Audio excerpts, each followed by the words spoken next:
The first time my phone rang with her name, I thought it was some sick joke. Mom had been gone 6 months.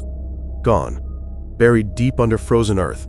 I watched them lower her casket myself, and yet there it was. Her name, glowing on my screen at 2:13 a.m. I didn't answer. I just stared at the screen until it went black. Bae, who would do that to me? Who'd fake my dead mother's number? Bae. I didn't sleep. I just lay there, listening to the wind, telling myself it was spam. I almost believed it. Almost. Second night, 2:13 a.m. Same name, same old ringtone she set for herself. Mama calling. That's what it used to say when she'd call to remind me to come home for dinner. I froze. The phone just buzzed and buzzed. And then silence. Third night, I did what no one should do. I answered. I pressed accept and whispered, "Mom?" Static. A low hum, like breathing through wet cloth. Then, my name. She said my name exactly the way she did when I was 5, and afraid of the dark.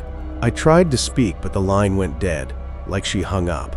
In the morning, I checked my voicemail. One new message. I played it, nothing but static at first. Then a tune, a lullaby.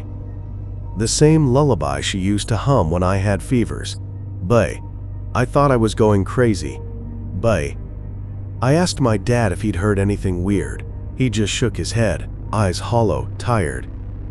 I didn't tell him. What would I say? Dad, Mom's calling me from the grave. I'd bury me next. Day. That evening, I put her phone, the one she used, in the attic after the funeral. Out of sight, out of mind, I climbed up there, half expecting to find it buzzing away in a box. But it wasn't there. When I came back downstairs, my mailbox was open. Inside, her old flip phone. Screen cracked. Battery dead. I swear I heard it buzz in my hand, but when I flipped it open, black. No power. No SIM. Just the faint scent of her perfume. That night, it rang again. 2:13 a.m. I unplugged the charger, pulled the battery. Didn't matter. It still rang. I started seeing her, shadows moving at the end of the hallway. I'd get out of bed, flip the light on. Nothing. One night, I swear I heard her humming that same lullaby in the kitchen. The phone rang every night, exactly at 2:13, humming. Sometimes I'd answer and hear breathing. Sometimes she'd whisper my name 3 times. Once she said, "Come home." But I was home. That's when I realized she didn't mean the house. She meant her home. Underground. I couldn't stand it anymore. I needed answers. I dug through her old things. Boxes, photo albums, taped up VHS cassettes. That's when I found it. A shoebox, buried behind blankets.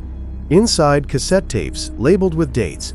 I popped one into an old player. Her voice. Alive. Crisp. She was telling bedtime stories to me. But halfway through, she slipped. She started crying.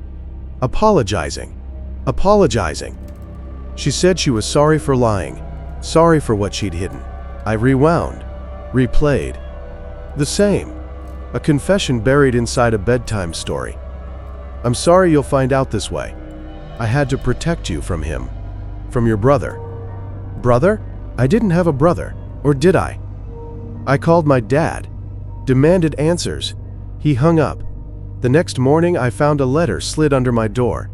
His handwriting. "Your mother wasn't well. There was no brother. Don't dig. Let her rest." But I couldn't let her rest. Not when she wouldn't let me sleep. That night, the phone rang again. But this time, it wasn't the usual ringtone. Nafras. It was the sound of shovels, dirt, something scraping metal underground. Nafras mice. When I answered, I didn't hear her voice. I heard mine, as a child, crying, then her whisper, "Come home." I knew what she wanted. I just didn't know why. At 2 a.m., I grabbed a flashlight and drove to the cemetery. Her grave was there, untouched, fresh flowers. At 2:13, my phone rang. I answered. static. Then, behind you. I turned. A woman, same dress we buried her in, pale, hair dripping wet like she'd climbed out of the earth. She lifted a hand, pointed at my chest. I couldn't move. My legs locked up like stone. The phone fell from my hand, but I still heard her voice, whispering from the dirt. Something grabbed my ankle. I kicked, but it held tight. Cold, wet fingers. I stumbled back, fell. Her grave split open. I saw a casket, half rotted, but empty. The phone beside me buzzed. "Come home." I smashed it on a headstone. Silence. For one heartbeat. Then the same ringtone, but it was in my head now, echoing behind my eyes. I ran. I never went back. I changed my number, burned her old phone, but it didn't matter. Because every night at 2:13 a.m., she still calls, and one night, I know I'll answer again.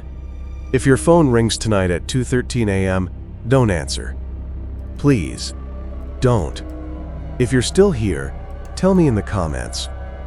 Would you answer? Subscribe for more true horror. Just don't pick up when the dead call.